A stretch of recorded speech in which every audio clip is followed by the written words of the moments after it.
Hey everybody, Sean here from the Simple Cuts podcast, and it is my immense pleasure to introduce our guest today, and that is Mr. Todd Keisling. Shannon and I had the pleasure of meeting Todd this summer when Nicole Wolverton was gracious enough to ask us to moderate an author panel, and we met all sorts of fantastic authors there. Todd stood head and shoulders above everybody because he is 11 feet tall. So we hit it off, and he's very warm, and he's very endearing, and he'd probably hate for me to say that, but he's a super nice guy, and he's incredibly rad. He also happens to be a phenomenal author. Todd wrote Devil's Creek, which scared the pajama pants off me, and he probably owes me lots of money for my therapy bills. If you haven't read this novel, please go out and get it immediately. It will curl your toes. But Todd is also, well, let's get this straight. He's a two-time Bram Stoker nominee. For his novel, The Liminal Man, he was a finalist for the Indie Book Award in horror and suspense. So look at those accolades. I mean, don't let it go to your head, Todd. Jeez Louise. Cold Black and Infinite is a fantastic collection. Scanlines as well, and oh my goodness, he has got The Sundowners Dance coming in 2025. Please pre-order that novel. I'm going to put the pre-order link in the show notes. Not only is Todd a phenomenal author, but he also is an incredible graphic designer. So he's done interior book illustrations and book jacket designs. So I'm going to include toddkeisling.com, his website, link in the show notes as well. Please go on there and check out his work, his writings, as well as his design work. It's phenomenal. So with that said, I can't even tell you how much it pains me to lay all these accolades on Todd, because he often just threatens to stuff me into his pocket. All right, enjoy our talk. I know we did. Take care. Shannon. And I'm Sean. And this is Simple Cuts. Now we're so excited today because we have the tallest man on the planet with us. We have none other than Todd Keisling. Todd, to say that you are not a supernova horror rock star would be a lie. Look, I'm sorry. I already see your head down, but it is true. How did we find out about Todd Keisling? Because we had previous guests on, and then after we shut the camera off, of course we chinwag for a little bit. We get into what we're reading and watching and what's happening in the horror scene, the horror literature scene, and every single one of the authors that we had on previously were like, "Oh yeah, I'm reading this. You're reading Keisling?" And we were like, "What's going on here?" Every single one. You are the go-to for horror authors to read, which I think speaks volumes to your rep. So, not to be a fibber, let me go buy Todd's books and let me see what this is all about. And now I have to go to therapy. And now there are certain states I avoid like the plague, but they're so good. They're so monumentally good, and you're so incredibly talented. So, all right, that's enough.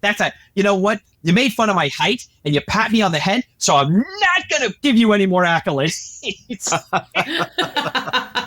By the way, could be my favorite moment of 2024, and I hope my wife's not listening to this podcast.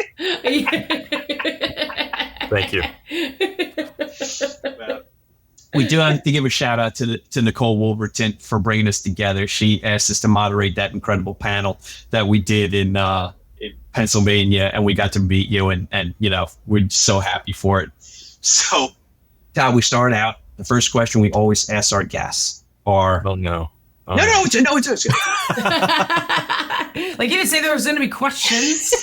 when a train is leaving from Baltimore and wants to know. Hey, you joke about that, but I actually have had to do a math problem just like that for the book I'm writing right now. Seriously? Seriously. Oh, I have wow. it right here. That's the formula. The answer is 5.6 hours. All right. Nice. Can we get into what this book is about? Because absolutely, we can get into that. Come on, let me hear it. Are you nuts? I gotta hear this. It's titled Revelation Road. It is the next book in the Southland mythos. It's a follow-up to Devil's Creek. It's not at all what anybody's expecting. It's not Devil's Creek Part 2. It does have some recurring characters, and it's going to it actually ties in with the Sundowner's Dance as well. Oh, nice. And I'm like 95,000 words into it. My goal was 100,000, but it's going to be more than that. So there will be some extensive editing in my future. But yeah, it's what I hope will be a fast-paced book. It's about two women who meet each other. They come from traumatic backgrounds. One is from Appalachia. One grew up in the gutters of Detroit. They fall in love and they have a perfect life. And then the past of the girl from Appalachia catches up to her. Some dudes follow them in the city. They basically both get kidnapped. Appalachian girl is abducted. Turns out they're her family and they want her back for reasons unknown. And they leave the other girl to die. But what they don't know is the other girl is kind of a badass. And she sets off after them after she steals her old drug dealer's 1971 Dodge Challenger that's tricked out. Can't wait for this. Yeah, it's a pretty violent book. And it's I pitched it as the film Vanishing Point meets the Texas Chainsaw Massacre by way of Lovecraft and the Devil's Creek universe. You had me at that. Sean's losing his mind. I see this. Like, you need to go change your pants, sir. You had me at Vanishing Point. Wait a minute. Vanishing Point, Cleavon Little, Barry Primus. Mm-hmm. God damn it!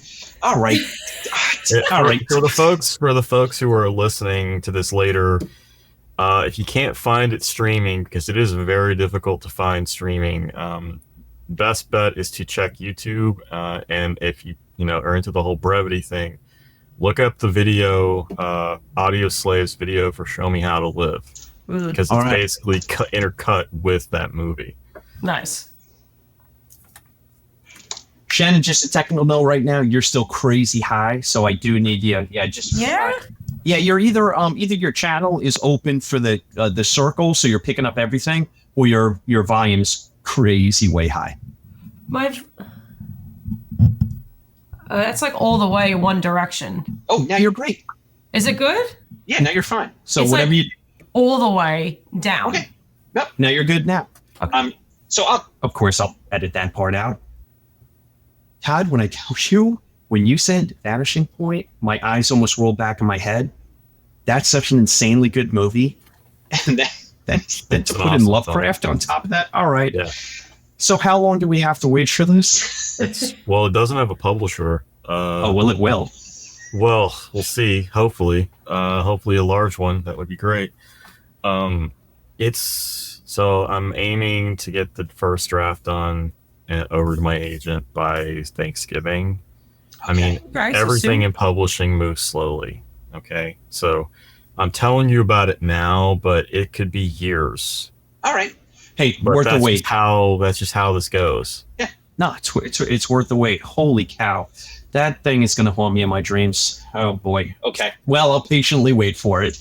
So, what I was talking about, what I was saying before is that what we do with our authors and our guests is that we send out a list of 25 movies, and then the authors pick from it. Because we met Todd at this book event, this book panel, and we knew that we had to have Todd on. And Shannon was like, hey, what would you like to do? And you said immediately In the Mouth of Madness. There was no hesitation whatsoever. No. So our first question is always, why'd you pick this movie? It's my favorite Carpenter film. I know that could be like heresy for a lot of Carpenter diehards because they always say The Thing. They always say The Thing or Escape from New York or something. But no, In the Mouth of Madness was even though I had been watching Carpenter films most of my life at that point, In the Mouth of Madness is the first time I watched it and realized, okay, this is someone I need to pay attention to. Okay. It introduced me to Sam Neill, who's a fantastic actor. It was a movie that I watched around the same time that I was discovering Lovecraft and cosmic horror. Okay. It was just one of those perfect storm moments in your life where all of these different, confluences meet, and it just kind of sets you on a path. And the summer that I remember, I was spending a week with my dad. My parents were divorced. I had a week with my dad one summer. He still had to work and stuff. He wasn't on vacation. So we rented a bunch of movies from our hometown's rental place, and In the Mouth of Madness had just come out on video. And, he doesn't like horror films, at least. And, so I waited till he was at work and I watched this movie, and it was eye-opening because I also had a Lovecraft collection that I had purchased, and was kind of slowly reading it over the course of that summer. And I started picking up in the movie, there are bits and pieces, like, there's that scene where Julie Carmen and Sam Neill are walking toward the church, and Sam Neill's character, John Trent, is reading one of Sutter Kane's paperbacks, and what he's reading is actually from, I think it's A Haunter in the Dark by Lovecraft. Okay. And picking up on that, the whole, these things that are indescribable, they're unseen, but they're lurking in the shadows, and they're manipulating things, on a, grand cosmic chessboard. That was really the first time I'd seen it, like, portrayed visually. And plus there was just the whole plot of the movie about an author who becomes so popular that people start to believe what he's writing, and it allows these things to manifest, and which is just a brilliant fucking idea. Yeah. And it was just it was just this film that kind of turned everything on its head for me. It kind of one of those instrumental pieces of art that set me on the path that I'm on now. So yeah, I could see that for sure. The influences for what you write with this movie, absolutely. I was thinking outside the box a bit, from especially like horror movies. I think this came out in '94. So this was 94, 95, something like that. There's not like if you like try to compare any other movie that came out like around the same time. I mean, I can't think of one. No, that year, that around that decade, yeah. No. Yeah. So it definitely stands out on its own, which is pretty brilliant. Whether you like it or you don't. Yeah. Full disclosure, I saw this movie in the movie theater. I'm a touch older than you guys. We don't need to get into it. We don't need to make a big thing. But I saw it in the movie theater, and I was like, all right, you know what? I like it. I definitely like it. I've seen it a couple times since, of course. It wasn't until a couple of years ago, this movie called The Empty Man came out. Oh, yeah, that's a great one. Right? Yeah. And then I watched that, and I'm like, wow. Like this is a good movie. And then it bugged me a couple weeks after. I'm like, man, I like that movie so much, but I feel like I definitely seen some sort of iteration of that previously. And then it landed for me that I was like, it's In the Mouth of Madness. So then I went back and I rewatched it, and it was like watching a completely different movie for me. Empty Man helped me to see what Carpenter was trying to do. And I think I was probably too young at the time, or not paying close enough attention, or didn't have those Lovecraft influences, because I wasn't into Lovecraft at that time. The work, not the man. I feel like I need to always the man was a piece of shit. Oh, what an epic piece of garbage. little sidebar. Shannon and I have discovered in doing this podcast now for 14 months that most of the people that we talk about, not the guests are all superstars and very nice people, but most of the directors or people involved in the movies that we make are horrible, horrible people. So, we always have to acknowledge that. But all of a sudden, all of these factors that I didn't have in the first watch kind of were there, and it was a completely different experience. And you gotta love that when you can go back to a movie that I wouldn't say that I dismissed In the Mouth of Madness, but I was just like, all right, this is like Carpenter, but it's less than. And now it is one of my favorite Carpenters. It really is, because of just the swings that he takes and what he's trying to do is incredible. Just incredible. Yeah. His films, I think, are ones that are never appreciated when they first release. Not ever. He's like the very definition of cult classic. Like it takes like a long time and slowly picks up a following until it reaches critical mass. Like The Thing was panned universally when it came out, but now it's considered one of the greatest horror films ever made. Yeah. I mean, it's such cruel irony that the only movie he ever really made that landed in the moment was Halloween, which established him, and then it never truly happened for him ever again. But he is one of our, I just think he's one of our best filmmakers. I got another sidebar. I'm sorry, but I got the boots put to me not that long ago. And Robert Atone and Robert caught shrapnel as well. Oh, that guy. Yeah, that fucking Robert. But we were talking about a certain type of moviegoer that like kind of fixates on like the clove cigarettes and black from head to toe, and it's all about the bicycle teeth and the Tarantino, the aesthetic of Tarantino. You can't. The auteur. Exactly. And the example that we used, we as a rebuttal to that was like, and then you discover Carpenter and like it opens up a whole new world. And I got the boots put to me on TikTok by this person who shall go unnamed because I think that's the reason they did it. And he's like, Carpenter's just making real Bravo endlessly with all his movies. And I'm like, you can fuck yourself to the sun. And I mean that sincerely. That just reinforces my opinion with social media that just because you have an opinion doesn't mean you owe it to anybody else to share it. Thank you. Well said. Very well said. Pretty much. Yeah. Don't have to be a jerk about it, Yeah. But one thing I really liked about this film, besides like the whole story is like however like the practical effects, again. K&B.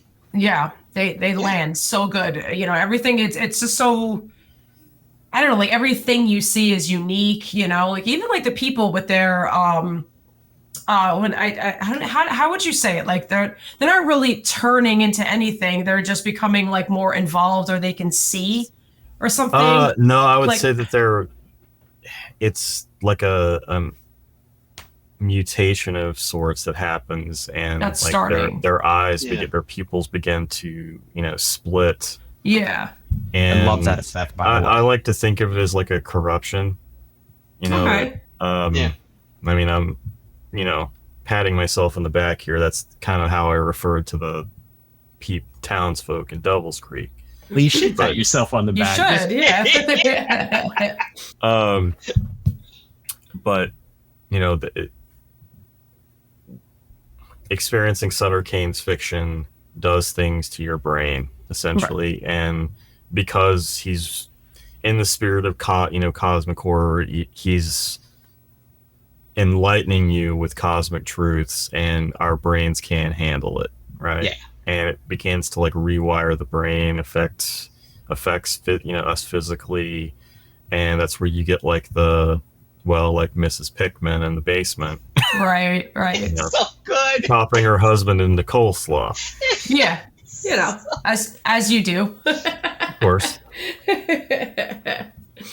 Just so many fantastic Lovecraftian touches. But let's do the proper. Let's do the hard yards. So we've got Carpenter's the director. We have here's kind of like a weird little factoid, is that Michael DeLuca wrote the screenplay, who would then go on to become the head of Warner Brothers. It's so bizarre. But he started out, he wrote a couple of screenplays. He wrote the Stallone Judge Dredd. He wrote Freddy's Dead, Installment of the Nightmare on Elm Street. So he has like this insane, tiny little CV of screenwriting, and it's all genre work. But this is definitely his best of what he's done. But then for this guy to go on to start running studios, I just find that infinitely bizarre. But good on Michael DeLuca, The one, now Todd, I don't want you to get upset at me. I know you're going to get upset, but I have to say, the one thing about In the Mouth of Man is that I don't love is that Gary Kibbe is the cinematographer. And I love John Carpenter when he's making movies with Dean Cundey. Like, I had a feeling you were going to go there. It's not a deal breaker for me. It's just that if we just had that layer of visual beauty that Dean Cundey brings to Carpenter's work, this would be considered a Carpenter classic. We consider it that. Well, Shannon, I shouldn't speak for you. You really haven't said yet. But I know. I mean, it's my favorite Carpenter film. Yeah. So yeah, I know it's yours. It's definitely not mine. It probably never will be. I know when I first saw it, maybe like 20 years ago, give or take, I definitely, it went over my head. Mm-hmm. I'm like, I definitely didn't understand it. I wasn't into horror of that element at all. Obviously, I've grown to appreciate much more a wider range of horror, especially since, Sean and I started this podcast and ventured out in other stories, and being a fellow reader as well. We can, I know we talk about other stories that we've read. So, now a little older and, not necessarily wiser, but just older, we'll say. We are going to give you the benefit of the doubt. I appreciate that. Definitely, it definitely honed in more on the second watch for sure. Yeah. But I remember this was always a movie where I remember I'm like, yeah, I don't know. I just didn't get it. So it was always that movie for the last like 20 years that I was like, yeah, I don't know. It didn't land with me. Sure. Like, but I don't think I understood what I saw at the time.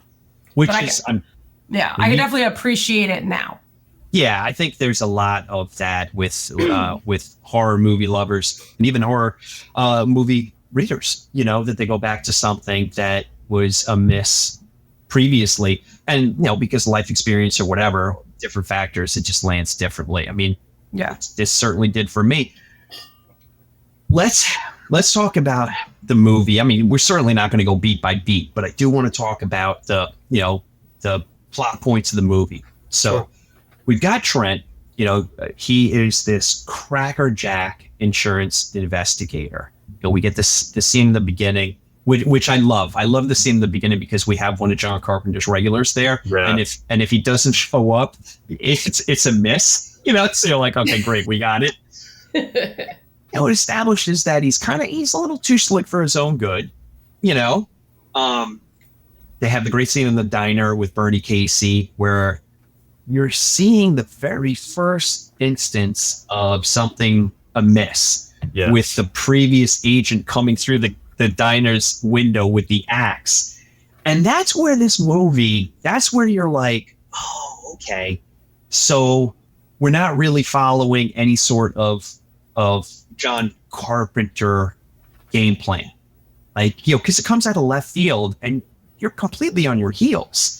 You really don't know what's going on one scene to the next. They're so purposely disjointed, and he's just giving you these little breadcrumbs along the way that after you get to the end, you can then go back to the beginning and rewatch, and all of those things start to make sense. Trent is, oh, by the way, listeners, you know this by now, but spoilers all over the place. Yeah. Trent is being written into a reality. It's just so mind-bendingly fantastic. And I don't think, and Shannon, to your point, I don't think it landed for me. Actually, I shouldn't say I don't think. It definitely didn't land for me at first watch.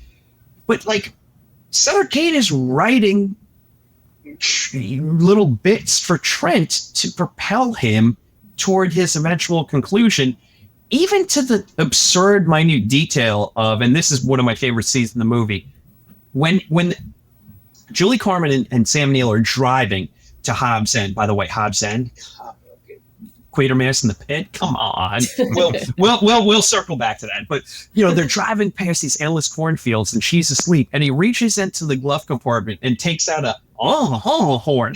Yeah. And no one would ever have that in a glove compartment. No. Sutter Kane is, he wants to wake up Julie Carmen, and Sutter Kane is writing that into his reality. And I'm like, I fucking love this movie so much that I'm almost upset. I'm almost upset by how much it just went 30,000 miles over my head. Don't forget the bag of chips. And the bag of chips, yeah. Don't ever hit a driver with a bag of chips, which is actually great advice, Sam Neill. Yeah. So let's just talk. We'll just talk about what propels our protagonist on his journey, and then we'll start getting into the weirdness of the film. But he's hired by the publishing house to find Sutter Kane, who's gone missing. He is not given all of the information. We find out later, that Sutter Kane was really sent away so that they could do kind of like a book sell. Find Sutter Kane and win a signed copy. Todd, we're going to hide you. Win a You Sutter get to Kane pick where. lunchbox. Sutter Kane lunchbox. We're going to hide you, but it's not going to be, something as sexy as Hawaii. But we can hide you in Elizabeth, New Jersey, if you're up for it. And I try to go out of my way to avoid New Jersey whenever possible. So maybe pick something else. Well, you don't like the smell? The smell. It's mostly the drivers. Sorry, New Jerseyans. No. You know what? I just went through it. I just went through it yesterday. Me and my parents were like, "Is somebody constantly farting in the car? Like, what is happening right now?" Don't ever apologize to Jersey. They created jug handles and they use them to this day. They don't deserve any sort of apology from you. I know of that charges you a toll to leave. Yeah. Yeah. Seriously. New Jersey, Yeah. we tell you to do better, but we know you won't listen. No. So we'll. It's what you're known for. It's what you're known for now. Sorry. I love that Pennsylvania and Long Island and New York just fucking ganged up on Jersey right now. It's fantastic. Well, it's okay because New Jersey doesn't understand it anyway. They're like, what? What are you talking New about? Jersey is the Kentucky of the North. It's terrible. And I say that, and I'm sure if Tim Meyer ever listens to this, I love you, buddy. I know you're a Jersey guy, but it's true. It's true. Oh yeah, please. Love it. That's our story right there, gang. It's certainly not that complex. Trent's got to find Sutter Kane, and so for the agency, so they can get their book that they paid for, and or Trent gets to expose them for insurance fraud. So it's a win-win for him. He's getting paid either way. And I love what Sam Neill brings to the role. Sam Neill knows 100% what movie he's in. 100%. I'll say the same for Event Horizon. Mm-hmm. Not that anyone doesn't know what movie they're in that, but he knows full well what his job is. To sell in the mouth of madness. I think he does a fantastic job. Love Julie Carmen as well. She's a great antagonist, kind of love interest-ish for him, and she was phenomenal. She's a bit of a Virgil character. Yes. Leading him into hell. Yes. Or maybe even she's more like a Mephistopheles character. It's kind of sympathetic, but also kind of dubious. Well, Todd, I've got to present this question to you.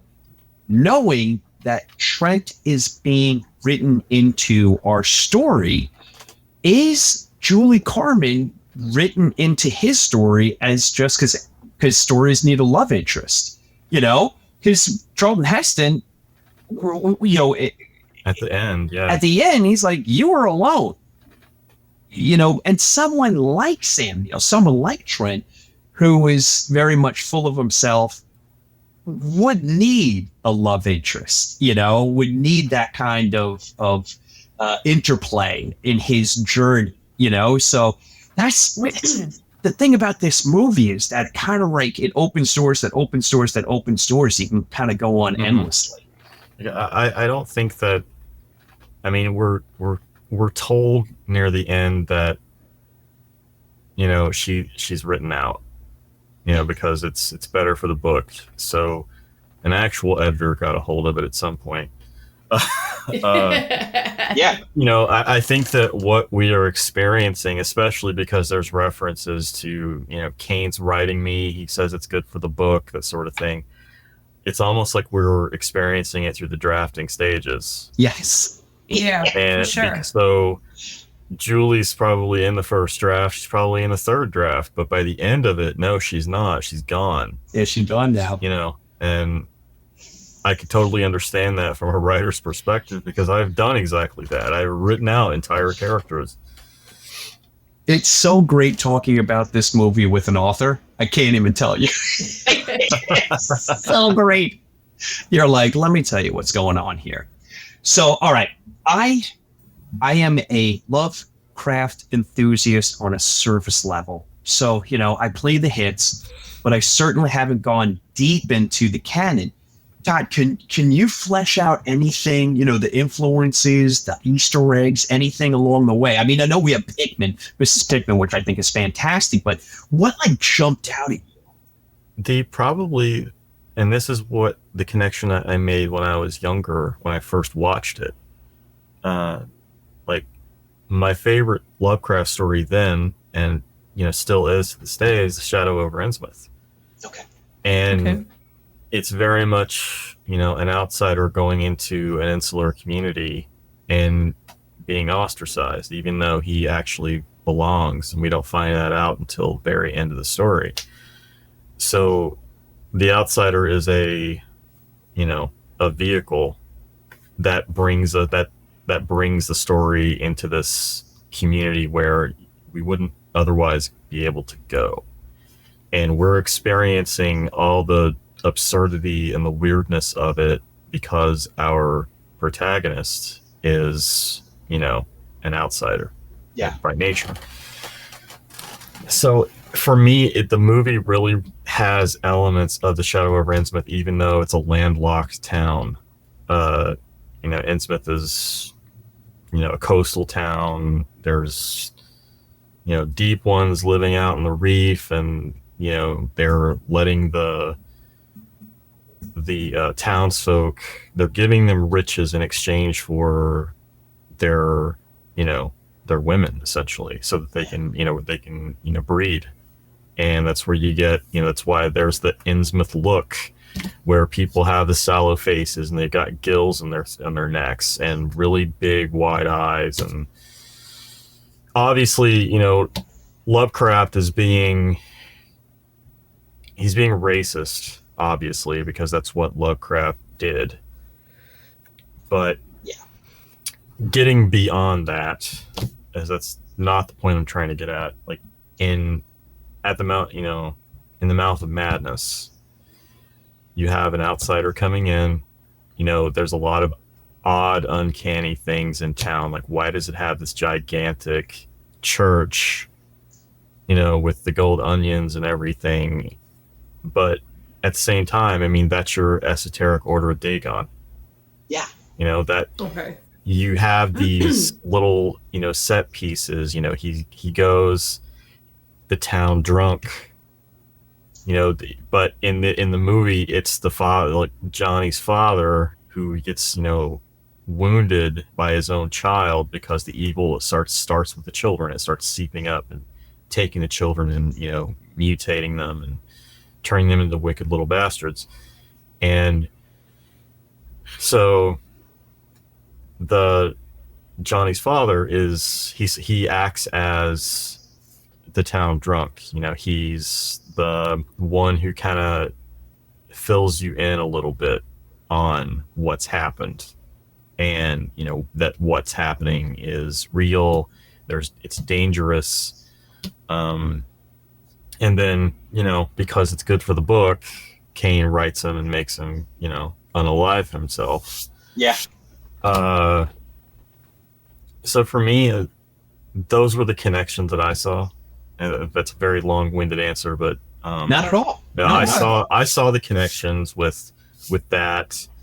There's, just the aesthetic and design of the creatures that you see. Oh, arms like ropes, and you got the Hobson horror thing in the greenhouse beside Pickman's hotel.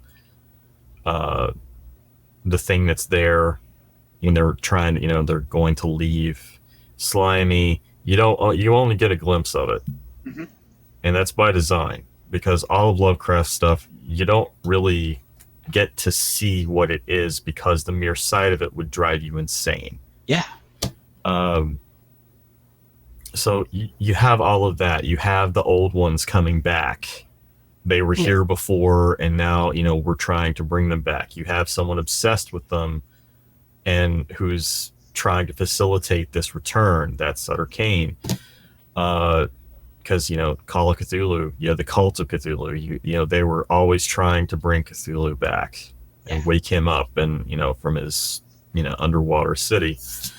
So there's just all sorts of little homages through the film and nods to, its source material. And Pickman being the most obvious one. And it even had there's even a painting. There's even a fucking painting in the Pickman Hotel. Yeah. Which, for the listeners at home who aren't familiar with Lovecraft, Pickman's model is one of his more famous short stories about an artist who was ostracized from the local art community because his paintings are too visceral and too real. And you learn near the end that they're real because he's painting what he sees. Yeah. So good. Yeah. Nice. So good. And in the film, you've got, that famous painting. It's like a reproduction. It looks like something more famous than the name of the artist in the piece escapes me, but it was like an impressionist piece of people like kind of lounging at the shoreline of this pond or lake. In this, you've got it's like a recreation. You've got the church, like Sutter Kane's church in the distance. You got a couple walking along, and then there's like the painting changes, when Julie Carmen's looking at it, and then by the end of the movie, they've been distorted and twisted into these gnarled things. Like the corruption is spread even to the painting. And so, like there's all sorts of, little things here and there in that film, while also doing something completely original. Yeah. I couldn't agree more. That just owes to its brilliance. And then you have, not only the literary, the Lovecraft literary appreciation going on in the film and those aspects of it, you also have KNB, the practical effects, where it's then kind of paying homage to other Lovecraft adaptations that have been on screen previously. Jürgen Prochnow is kissing Julie Carmen, and then his back is so distorted and grotesque, but it is literally out of Stuart Gordon's From Beyond. Oh yeah. It just like screams off of the screen, and I kind of love that, where they're kind of they're picking stuff from literature, of course, with Lovecraft, but they're picking cinematic influences as well and kind of mixing it all together. It couldn't have been easy for the practical effects team to produce these creatures, because they're indescribable and unexplained. So they're using their imagination. I thought they did a fantastic job. Oh, yeah. Especially with that scene where Sam Neill is racing down the tunnel toward reality.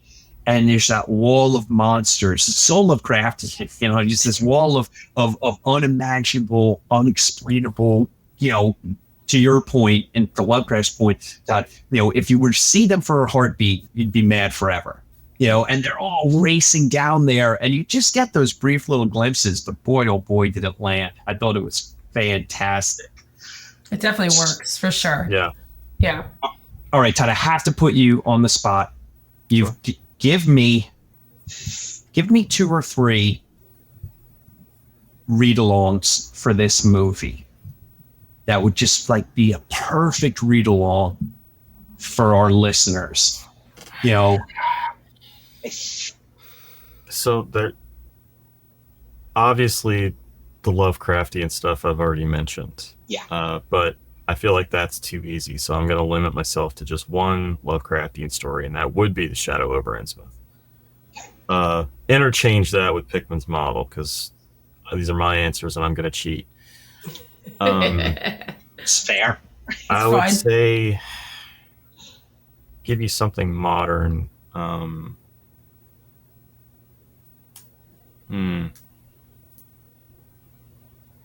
My gut reaction is to mention Langan, John Langan. Ooh. Okay. I mean, anywhere with Langan, really. Yeah. But, the standout is his novel, The Fisherman. Great, brilliant cosmic horror, really. Oh, God, yeah. One that I don't see talked about very much because he's kind of reclusive and doesn't really write much, if at all, is Ted Klein's The Ceremonies. Or if you don't want to read an epic tome, read the story it's based on, which is called The Events at Poroth Farm, which is a novella. That's The Ceremonies. Ooh, you hit it out of the park right there. Yeah. And I'm going to go with the Worm and His Kings trilogy by Haley Piper. Okay. That's, I mean, you could, but, I'm trying to be mindful and, include, there's also Tidelands, I think it's called, by Nicole Wilson. That one I don't know. I'll have to check that's that also out. cosmic horror. I mean, anything Lucy Snyder. She writes great. I'm not sure if I'm getting her pronouns correct or not, but Lucy writes great stuff. And apologies to Lucy if I got those pronouns wrong. Thinking, I mean, of course, a great companion piece to Lovecraft is to read The Ballad of Black Tom by Victor LaValle. Victor LaValle. Oh my God. Because, that was a great response to Lovecraft's incredibly racist story, The Horror at Red Hook. The Ballad of Black Tom is an answer to that, and a very fitting one. Those are great. You gave me about, we're coming up on a half dozen. Robert Bloch's stuff, because he was a protege of Lovecraft. I'm just going to keep going. I can give you, really, now that I think about it, read The King in Yellow by Robert Chambers. Okay. Because the King in Yellow collection isn't all weird fiction, but the stories that are involve a play that if you read the second act, it drives you insane. Much like Sutter Kane's fiction drives you insane. That's very much a vehicle, that was pulled. You're being modest, and I completely understand it, but your work would be perfect as well. So I have to point that out. Your work would be perfect as well. I have to ask you though, what got you into cosmic horror?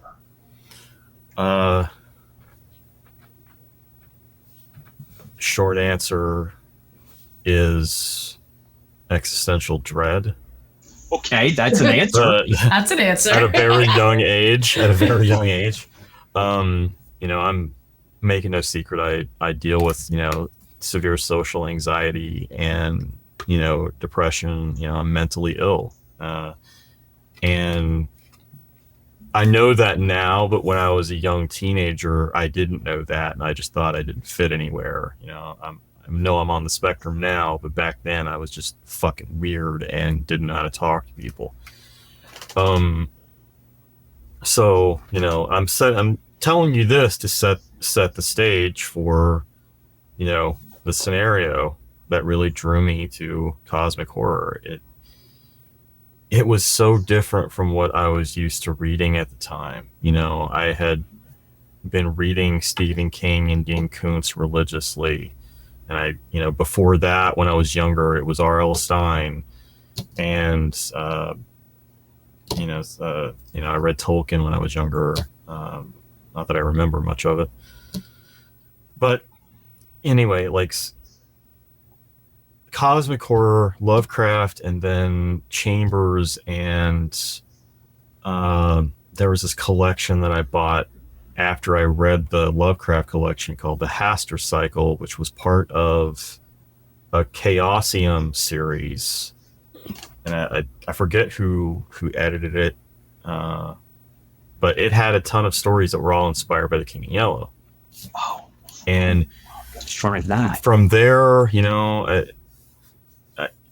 it was something I kind of internalized. Like I by this point, you know, I'm in high school, and high school sucked, and I was bullied and all this shit. And so I didn't have a lot of friends. I spent a lot of time by myself because both my mom and my stepdad worked, in some cases 2 jobs. So I spent a lot of time on my computer, and because I didn't have the internet, I spent a lot of time playing games by myself. So enter id Software's Doom and id Software's Quake. Okay. Now, so Doom led me to Quake. Doom, and you're fighting literal demons from hell, but Quake is a medieval Lovecraftian fantasy shooter, and there's all sorts of Lovecraftian references all over that game. Oh, and God, yeah. That Quake is what, you know, made me recognize when I was walking through that bookstore in London, Kentucky, that particular summer day, H.P. Lovecraft. I recognized that name because of a review I had read where somebody referred to something Lovecraftian. So I picked that book up, and, you know, years go on. I move into high school. One of the assigned reading in my AP English class was Albert Camus' The Stranger. Okay. And we read that in as a companion to John Gardner or Green. I don't remember which name is, but Grendel, which, you know, about the perspective of the creature from Beowulf. Yeah. We read that, but on my own time, I was also reading Fight Club by Chuck Palahniuk. And all this kind of came together in this is like the perfect a very formative period of my life where, you know, I'm starting to carve out my own identity, and I'm starting to embrace what, you know, the things I do to express myself in art, because I was very much a visual artist at this point in time. I wasn't really a writer that much. You know, I was really into film. I briefly considered going into, you know, film and screenwriting. And my junior year, I wrote a screenplay for a short, you know, film. And the following year, I adapted that into my first novel. And the experience, which it wasn't a horror novel. I mean, it was, but not like I write horror today, obviously. But the experience is what led me to change my major when I started college. I was going to, you know, go to the UK and get a art degree in graphic design, and I switched it to English. And, you know, the rest is history there. But the outlook and the way I look at the world, and, you know, it you know, rewired how I think about things. It completely rewired how, you know, I really struggled with religion And because that's what you did to fit in. Everybody else went to church, so you have to go to church and you have to pray and have a relationship with Jesus. But I didn't. And I tried so hard to fit into that mold, and it just didn't work. And so you read Lovecraft, and you read about all these, indifferent cosmic entities out there in space who do not give a fuck about humanity. Humanity's probably a mistake. A nuisance at best. Yeah. Yeah. And there were things before, there are things now, and it really puts you into perspective. Or, we don't matter in the scheme of things. In the grand cosmic scheme, we are a blip. We are a fraction of a moment. Yeah. And thinking about all of this, in those terms, it's like, well, this is all temporary. None of this shit matters. I should be worrying about something else. And that really set my trajectory. Wow. So that's really my, that's the path. It's so many, it's so many variables there. So much of what you said I can relate to, especially, the religious aspect. I kind of grew up in the same town. I grew up here in Long Island in the suburbs, but it was very much like, you're a country club Catholic. Like it's all, it's all about show, but you had to be there. I could never connect to it, and it's ostracizing, as a kid. Yeah. I was the goth kid in school in a southeastern Kentucky town. I was the one wearing black. I was the one wearing t-shirts. 9 Inch Nails was my band, even though I'm wearing a sleep token shirt right now. 9 Inch Nails was is my favorite band. And, in those days, pre-internet and stuff, like what you listened to or what you saw on MTV and stuff kind of defined your social order. Oh, yeah. And I was at the very bottom. Well, maybe I was above the band kids, but I don't know. You were. But, and no shade to band kids. It's bullshit that band kids got, ostracized, like that too. But my point is that, I was very bottom rung of the ladder, one of the lowest rungs of the ladder. And then Columbine happened. I was a sophomore in high school when Columbine happened. I was a kid wearing black clothing, and, next thing you know, you have conservative media throwing spears at all the stuff that I enjoy. Yeah. Oh, and then that's got people looking at me differently because of me just existing. Yeah. And, all this stuff kind of came together to, it was a lot of pressure. It was a lot of bullying. It was a lot of just stress and being ostracized just for being yourself. And, it was all of that was fallout from the satanic panic of the 80s and the, early to mid 90s. I would say, Christian nationalism, the evangelists from back in the day, like all this stuff, which sounds ridiculous now, actually fucking was a big deal back then. Hell yeah. And look at the satanic panic from the 80s. Yeah. And it was another reality to a lot of people. Yeah. If you think about it. And I mentioned this briefly because we were talking about the This Is Horror interview earlier. Something that phenomenal interview. Everyone, please go check it out. Todd is it's 3 episodes, and you must listen to it. It's incredible.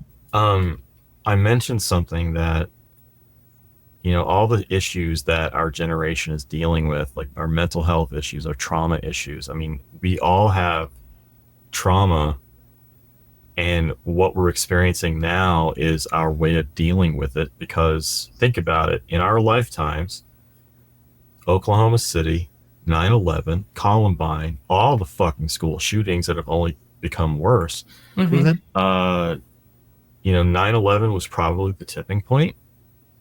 And, a lot of things changed after that. But all these things that we're dealing with now, I feel like can be directly traced back to us experiencing all of those tragedies and being exposed to it. And, but that's a whole other, conversation. But it's relevant. Don't want to get off topic though. But so all of that is to say, yeah, I came by cosmic horror honestly because there's so much terrible shit, and yet I find what we don't know about the universe to be infinitely more terrifying.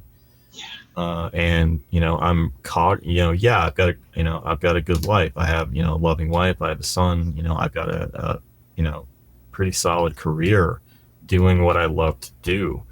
But I also don't lose track of the fact that, hey, in a few billion years, the sun's going to explode and we're all going to be cinders. So what the fuck does any of this matter? So why not live the best life I can now? Absolutely. For sure. Absolutely. And there are people that would hear that and it would just profoundly affect them that they couldn't move forward because it's inevitable. That is going to happen. Yeah. So it freezes you in place now because something billions of years from now is going to happen. And I don't want to disqualify or diminish that trauma that person's feeling. But I adhere to your belief that in the grand scheme of things, in the cosmic scheme of things, this is also meaningless.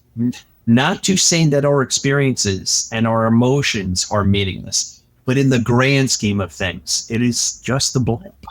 Yeah, like I'm not, trying to say that all of our experiences and feelings are invalid, quite the opposite. But I feel like there are so many things in my youth that I stressed over that have probably in the scheme of things probably shortened my life. But or at least contributed to this, this mane of gray hair. That I wish, if I had just opened my eyes sooner and I could have just, what? Fuck it, dude. Let's go bowling. Mm-hmm. Yeah. That sort of also that movie also came out at this very, pivotal time in my life. And so, yeah, cosmic horror. Why the fuck not, man? Like, this is my jam. It's knowing that there is something, that there could be something lurking in the darkness between the stars in the universe that we can't detect. We know it's there. I mean, it's a sense of dread of the things you can't see, but there's something there. Yeah. My husband actually, I don't mean to cut you off, Todd, but my husband actually mentioned something in the car ride yesterday about how he knows more of the whole story, but basically there was something that NASA picked up that was, traveling as, whatever things do in space. And it was, I think they just assumed it was another comet, because that's kind of what it looks like. Mm-hmm. Out of nowhere, I think just the other day, it changed trajectory. So and it's heading this way. It's heading this way. I've seen stuff about that, and I'm skeptical as fuck. Yeah.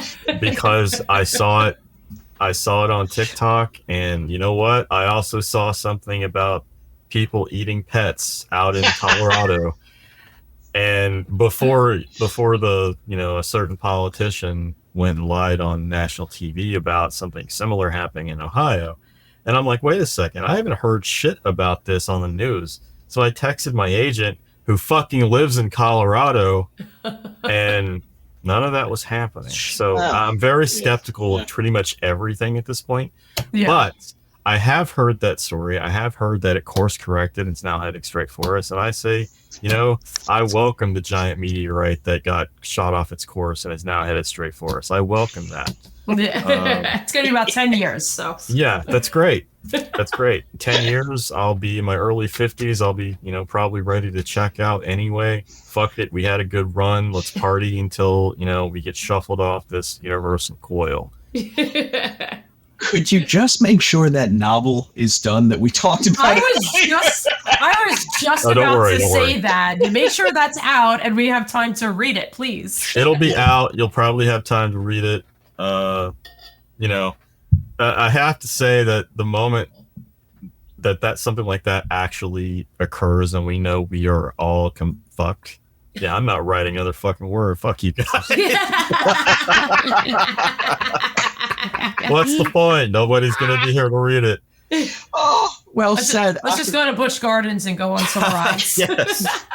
That is going to be the title of this episode. Todd Keisling says, "Fuck you guys." Please don't.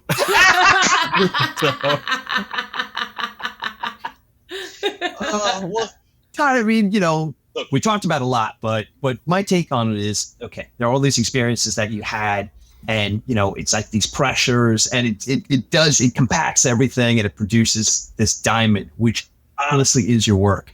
I'm such an enormous fan, as are so many. We touched upon it. Not to get away from In the Mouth of Madness, but I definitely want to talk about it though. Before we hit record, you and I were talking about the fact that your work is incredibly cinematic. It's so, it's thrilling, it's engaging, it draws you in, it's heartbreaking, it's scary as hell, but it is incredibly cinematic. And I was very curious to see if Hollywood had reached out. You told me that, they had, and there's, Devil's Creek has some interest behind it, and we'll see what happens with that. It did have some interest behind it.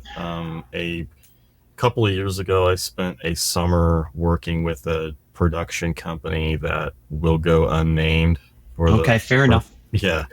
One of their, basically, like, I don't know I can't remember what his title was, but for the sake of, keeping this conversation going, I'll just call him a headhunter, essentially, for properties that they might be interested in developing.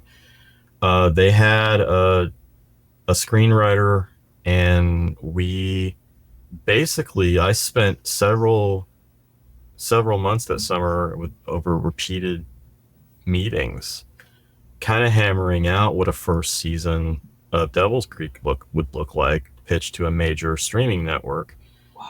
And we had a beat sheet for the whole, like, the book would be the whole first season. And, they wanted to know what else I had in mind. So I kind of broke down the book that I'm working on now. Okay. And like the bigger universe that I, was trying to build. And then they ghosted us. Yeah. Like, we did a beat sheet. They were going to pitch it. And then I think Midnight Mass had a lot to do with it. Because the themes that Devil's Creek deals with are very similar to Midnight Mass, just not from a Catholic perspective. And yeah, like, it just kind of fell apart after that. And I get it. Things happen like that. Yeah. Things happen like that happen all the time, more than you guys realize. And I will say that after, various options and people trying to get things made, I don't know how anything gets made in Hollywood, really. But yeah, my novella Scanlines has been, I think 3 different studios have tried to make that into a movie, and it just hasn't happened. Wow. What a shame. This most recently it was the strike. It was the writer's strike that killed it. Gotcha. And which, there's nothing I could do about that. The strike needed to happen. Yeah, true. That is true. But it's just I have come to a point where I've accepted the fact that whenever someone from Hollywood emails me through my website or emails my agent to ask if certain IP is available, I just say, sure, tell them how much it's going to cost, and, I just go on about my day, because who knows when or if it'll even happen. And I think Chuck Wendig is the one who said this. Everything in publishing is a no until it's a yes, but everything in Hollywood is a yes until it's a no. And I find that to be extremely true in my experience. We've been honored to have so many authors on, including yourself, and we hear it time and time again when Hollywood's involved. It's just like, we were just talking to Philip Fracassi, and he happens to have Alter got optioned, and they actually, you know, in the shooting, they're and he, in production, yeah, and he did a set visit, and we're hoping to have him back on to just talk about the set visit, what that's like for an author to go on set and see their work, you know, in progress. But he's, you know, he lives out in LA, and he's like, man, let me tell you something. Like, it's brutal. It's just fucking brutal. You know, I mean, we're not talking in the span of like a couple of years. We're talking sometimes in the span of a couple of decades of trying to get shit going. You know, and it's insane. Yeah, it is. That long. And what's so inherently frustrating is that Hollywood has no problem just churning out franchise and you know, the intellectual property that they own. And there's so many original voices out there, and there's so much great original work, and it goes undiscovered. You know, so that's the frustration for me, for sure. But you know, but going back to your original comment about the, you know, my work being cinematic, I owe that entirely to studying film. You know, like I said, you know, I was looking at film before I even got into writing, and you know, so I took a film class, you know, in high school. That's when I wrote that script, and ended up watching a lot of film, you know, foreign films. I took film classes in college whenever I just needed some kind of, you know, elective credits, and ended up taking film on Shakespeare, which, you know, led me to, you know, Shakespeare and film. I got to watch Kurosawa, you know, films, you know, through that. What was the other one? Oh yeah, disintegration in film, like depictions of character disintegration. So I got to watch Gilliam, I got to watch Lynch, I got to watch all these fantastic films. You know, The Shining. We watched Mulholland Drive. We watched fucking Brazil, and all these other, you know, and we studied plot structure and how those stories are told visually. And my senior year, I took a German cinema class on, you know, basically pre-war Weimar cinema, you know, wartime. There was actually this one film we watched that the professor, he had to buy it through a neo-Nazi website because it's banned everywhere. Oh, shit. Yeah, it was a propaganda film that I think it was Goebbels who worked on it. Like, it was, but it was presented as like a Hollywood drama, and it looked like a Hollywood drama, but it was very much a propaganda film. Oh, wow. And it was incredibly, the subtext of that film was incredibly fucked up. But, you know, and we watched stuff from, you know, when the Berlin Wall was in place, you know, stuff from East Berlin. Got to watch some Herzog. Wow. And so and I've always loved watching movies. So well, it comes through in your work, for sure. Into, you know, the blender that is my brain, and I regurgitate it on the page in some way. It just pops off the page, and that's why I love reading your work, because it's so visual, it's so exciting. And then you tell me about this new one you're writing that I got to wait years for it. Okay, all right. No one likes a complainer. Okay. I mean, when the first draft is done, I'll sell it to you for like a large amount of money. And Sean's like, tell me more. That gives me enough time to go find someone with a large amount of money, because it's not in this stat. Go remortgage your house. Oh yeah, well, all right. While we're on the topic of movies, this is a perfect transition into our 3 questions. Sure. So the first one is, what's the scariest movie you've ever seen? Oh man. Oh, you're gonna have to cut this one down because of the silence. I gotta think about this for a second. I cannot believe that I stumped you. I can't believe you didn't have one in your holster ready to go. You know, I can't. Movies haven't scared me for a long time. Okay, then what's the one that affected you the most? It doesn't have to be scary stuff. That, I was actually talking about this with a friend last night. Under the Skin. Ooh. There is a scene in that film where Scarlett Johansson's character is on a beach, and there's a family swimming. The mother goes out I forget if she's swimming or if she's trying to get something that got swept away in the current. But in any case, the mother goes out and she struggles and she, is drowning. So the father leaves the toddler on the beach who's playing in the sand and stuff. The father goes out to save her and she gets swept away. So he ends up washing back ashore, just completely just destroyed. And, he's like, I don't remember if he's unconscious or if he's gasping for breath because he almost drowned himself. And Scarlett Johansson's character, who is, spoilers, an alien that hunts for men, basically walks over, takes the father, and leaves the infant on the beach. And you see the infant crying for its mom. And it just cuts away and you never find out what happens. And that to me was, in recent memory, one of the more chilling films specifically for that scene. That scene fucked me up. Yeah. Scary. Back when, I was a child, The Exorcist always terrified me because I grew up in a Southern Baptist evangelical household and in a family that really ascribed to all that bullshit.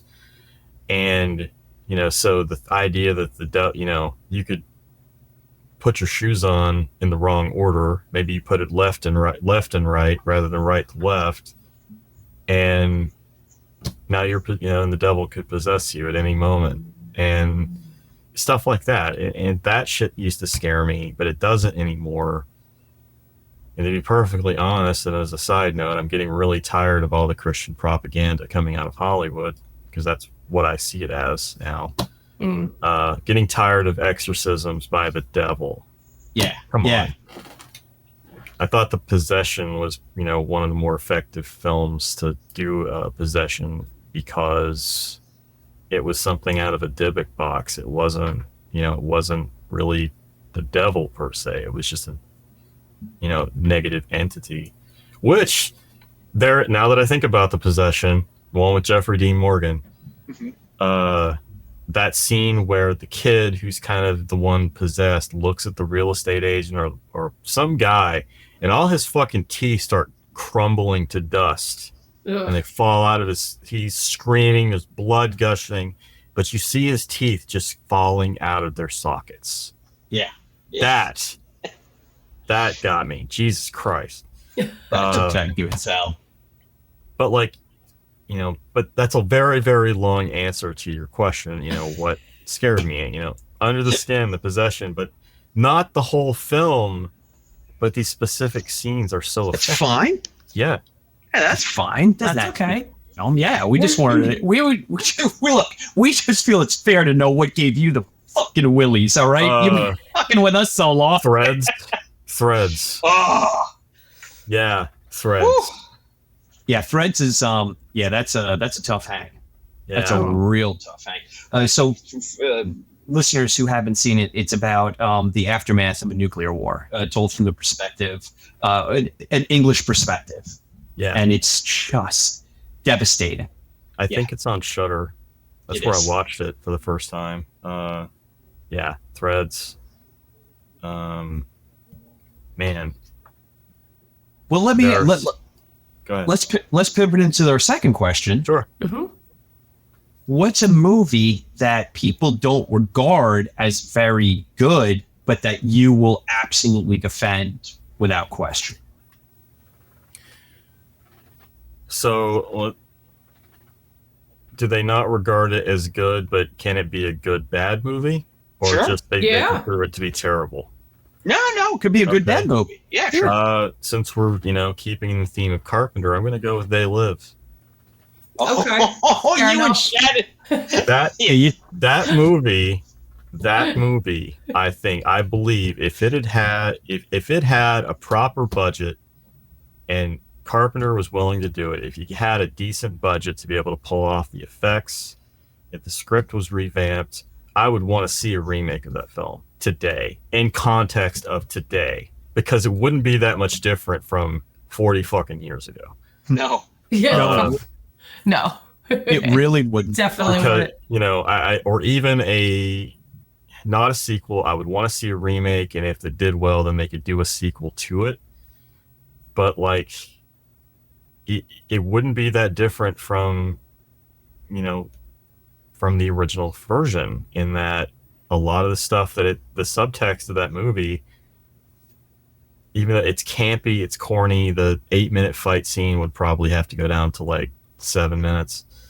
But I don't think so. The subtext of that movie is, that we're all being brainwashed by corporate interests. And guess what? Take a look around.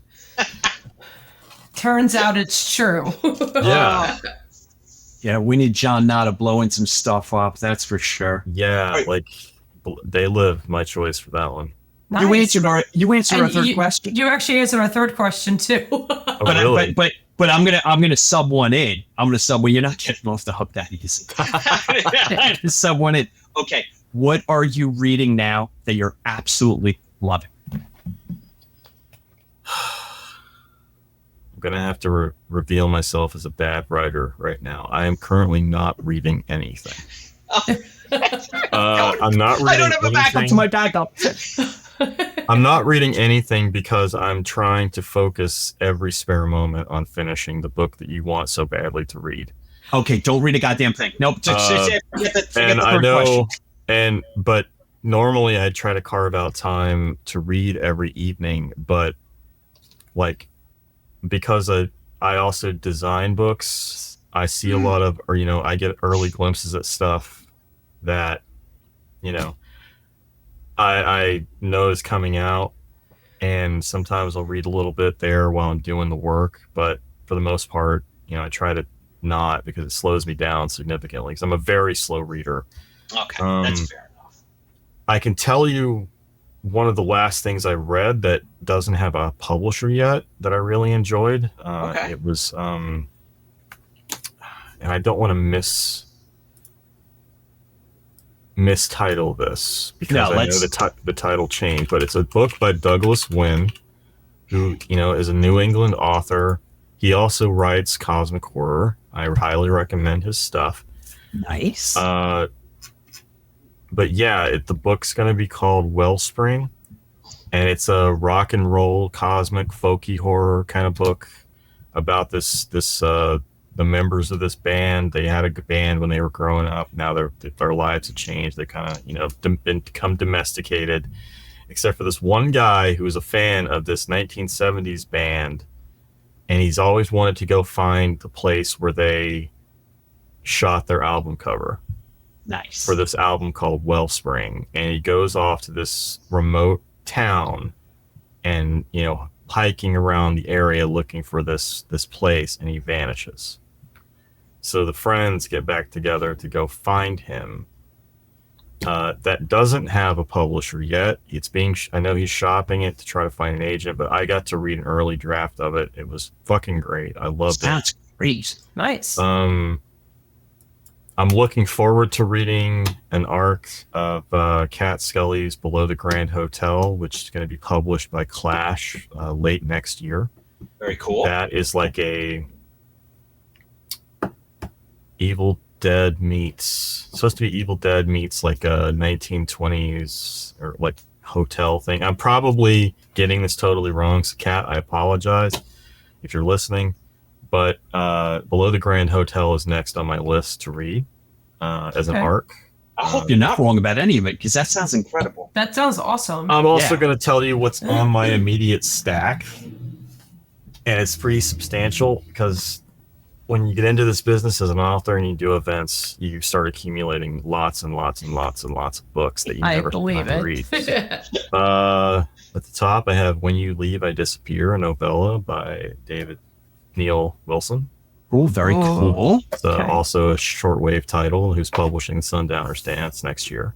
Yeah, shortwave. Laird Barron's Not a Speck of Light, his latest collection that I actually designed the interior of. Yeah! This one is out through Bad Hands, and it's breaking sales records for Bad Hand, and it should, because Laird Barron is fucking awesome. Yeah, come on. He's a gentleman, and, you know, I love him dearly, and I'm glad he's still with us because we almost lost him a couple of years ago. Yeah, that was scary as hell. He just did a great episode with Neil McGrath on Arc Party or Talking Scared. Okay. Brian Evanson's songs for the unraveling of the worlds. Because I gotta get Evanson writes shorter fiction, and I'm trying to discern the secrets of how to do so because I got invited to write for Weird Tales, and that's due by the end of the year, and it's got to be 1,500 words or less. So. Holy shit! Oh my god! But it's okay. It's okay. I have a plan. I have concepts of plans, and it'll work out. We believe in you. The next one on my stack is Drill by Scott R. Jones. It's published by Word Horde. This is about a mail carrier who basically like tries to kill God, I think. Like it's supposed to be like a meta-fictional novel about his growing up as a Jehovah's Witness. Okay. And he's not anymore, and he's, got a lot of opinions about that church, as do I. And I've been looking forward to this. And Scott, if you happen to be listening, I'm gonna get to it, man. But that sounds great. He also another shout out for Scott R. Jones. He wrote a short story called Turbulence. You can find it on Pseudopod, and that one is a Lovecraftian homage to From Beyond and the Tillinghast Resonator, but the way he handles it, the story is so fucking unique. It's amazing. Oh, I gotta read that. I also have collection No Gods, Only Chaos by L.P. Hernandez. I've heard great things about it. I know this has had a very turbulent publishing history. I actually have the non-branded version. Doesn't have a barcode. Oh. So LP needs to blow up like he deservedly should and get really famous so I can sell this on eBay. The HWA is the vice president. Yeah. The HWA is vice president, who is also a fantastic author and a lovely human being, gave me this copy of The Horror Aesthetic, Elmarie Wood. This is a book of nonfiction essays about the genre in general. Oh, I love that. That's interesting. Yeah. I don't think this is out yet. Damn, your TBR is insane. I have Amanda Headley's new collection, Madness and Greatness Can Share the Same Face. I love that. Ooh. Amanda's really into cosmic and folky horror, and she also, her first novel, Till We Become Monsters, also, was a pretty big hit for her. So, yeah, Amanda Headley. Nice. I also picked up I Have a Bad Feeling About This by Jeff Strand, because he was, there next to Bridget Nelson, and he looked really pitiful, like by my book. Oh. I love you, Jeff. I've known Jeff for a long time, so I'm looking forward to that one. Speaking of Bridget, I have Red Inside, her short novel, novella. Nice. It's got the one that's got like the bloody interior. Oh, I printed this in full color because they're That's insane. awesome. And last one on my list, my pile that's just on my desk, I mean, pretty much all the books behind me, most of them I have read. All right, but just stay in your day. Please work on the novel. Yeah. Those are all waiting for you. But work on that goddamn novel. Like, I also have Take Your Turn, Teddy by Haley Newland.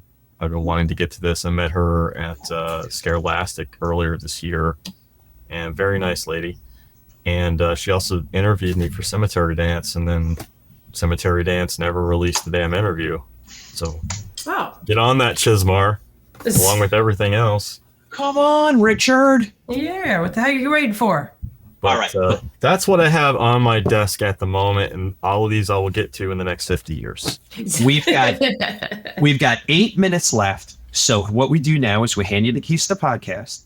Okay. Talk about everything that you have that you want to promote. Please remember events. We want to get people to the events. Yep. Anything you've got, have at it. Right on. So my next event is going to be the Merrimack Valley Halloween Book Festival in Haverhill, Massachusetts. That is a one-day event at the Haverhill Library. I will be there in attendance, selling books and meeting people alongside Rob Otone. They let him in this year for some reason. Oh, I'm so sorry. Do you have to sit next to him? I don't know. We requested to be next to each other, because they'll probably put us on the second floor where everybody forgets about us. Kat Silva is going to be there. Kat Scully will be there. Nice. I'm told Joe Hill will be there, but he will not be signing autographs. He's doing a panel with Bracken McLeod. Okay. Very cool. And basically a ton of people are going to be there. It's a great time, and it benefits the library. So I try to do that every year. I unfortunately had to skip it last year because of other commitments, but I'm looking forward to that. So wait, Todd, what date is that? And we're going to put these in the show notes. That is Saturday, October 19th. Perfect. Okay, tonight. And my last event of the year is the last Saturday of October, which I think is the 28th. I could be wrong, just checking my calendar. 26th, excuse me. I will be at the Cecil County Library in Maryland. I'll have to send you details on that after, and you can put it in the show notes. For sure. Yeah, but I'll be there with Bob Ford, Kelly Owen, Ken Kane, Amanda Headley, I think, is going to be there. Wes Southard, Stephen Kosniewski. Just lineup. Talking horror, and it's for they're trying to do an annual horror event. They asked me very early in the year, so I put them on the calendar, and we're going to see how it goes. But I'm looking forward to it. Those are my last two events of the year. Okay. My next book, which is available for pre-order now from Shortwave Publishing, is called The Sundowner's Dance. It is a Southland mythos novel about a elderly widower who moves into a retirement community and learns that his new neighbors are worshiping a meteorite. That drops April 25th, I believe, but you can pre-order it now. And if you happen to be going to AuthorCon in Williamsburg, Virginia next April, I will have some copies available for sale a couple of weeks before the official release. All right. Nice. And as for backlist stuff, for those who don't know me, I wrote Devil's Creek, which is a small town cosmic horror novel. It's about 500 pages long. If you like that sort of thing, it was a 2020 Bram Stoker Award finalist for Superior Achievement in a Novel. And my most recent release is last year's collection, Cold, Black, and Infinite, Stories of the Horrific and Strange. That was a 2023 Bram Stoker Award finalist, and John Langan wrote the foreword because he's awesome. Yes, and it's got a lot of stories that tie in with my Southland mythos and Devil's Creek especially.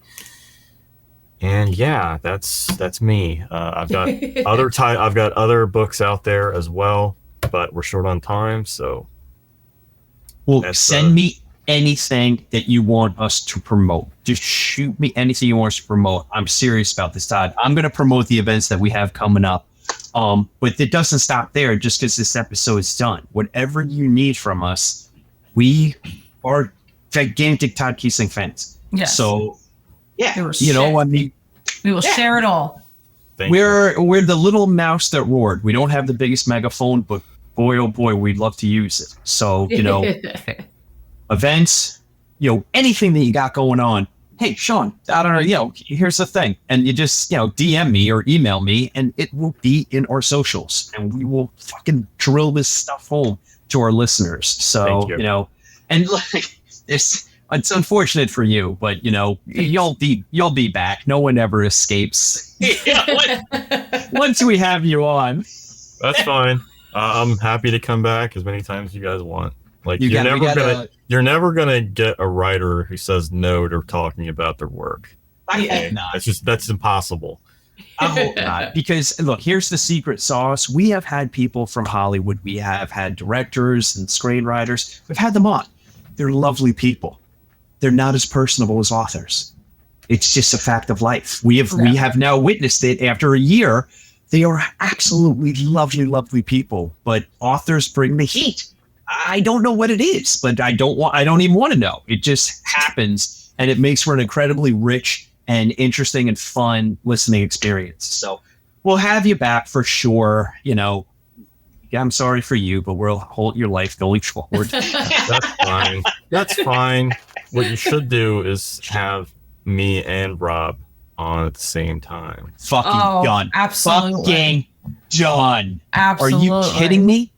I've got John Langan coming on. We're doing what you really should do is have me, Rob, Langan, and Michael Cisco on at the same time. But then it's just like, it's like a goddamn bar fight from an old West movie. It absolutely would be like a goddamn bar fight. It would be the funniest fucking bar fight you've ever participated in. Oh my gosh.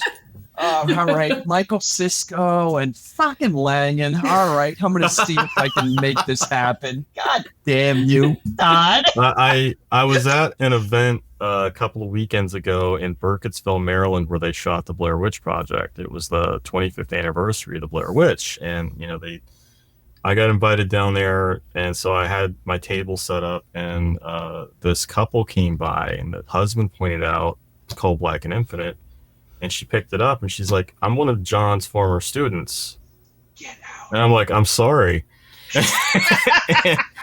and so, no, she bought my book based on Langan's foreword alone. And when I signed it to her, I think I posted this on social media, but I signed it and said, it's always great to meet another Langan fan. There are tens of us.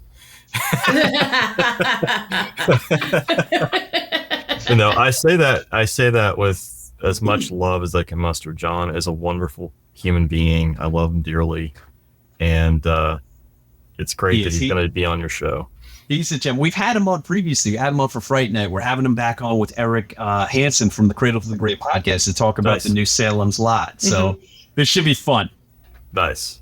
I'm going to work on getting you four reprobates together. I'm just going to press record, and Shannon and I are going to go grab lunch. Yeah, don't have a topic. Don't have a topic, Andy. Just because it'll go off the rails. Yeah. I'm just going to say, what do you guys think? Anything goes. Anything goes. Yeah. Round table with Langan, Keisling, Otone, and Cisco. Oh my God. Yeah. We're going to have to make this happen. Todd, I can't thank you enough for coming on today. This was fantastic. Thank you. I love the conversation that we had. I love where we went. It's just, it was exactly what I was looking for. So I can't wait to have you back on. And if you need anything from having me. Yeah. If you need anything from us, let me know. This was great. Yeah. Thanks again. Look forward to more combos. Thank you. All right, Shannon, take us out of here. All right, Cinners, and that's a cut. Take care, everybody. Boop, boop. Hey, you just listened to the latest episode of Sinful Cuts. We hope you enjoyed listening to it just as much as we enjoyed making it. If you did, we would be thrilled if you'd head on over to Apple Podcasts and Spotify, leave us a rating and a review. We take them seriously, and we check them all. They go a long way toward not only making the podcast better, but also to get the word out on Sinful Cuts. We're also on YouTube. We would love it if you'd subscribe to us over there. Then you can watch our sweet little faces as we do what we love, talking about horror movies. Until next week, when we're going to have a brand new chiller for you, please, put kindness out into the world. and get your scare on.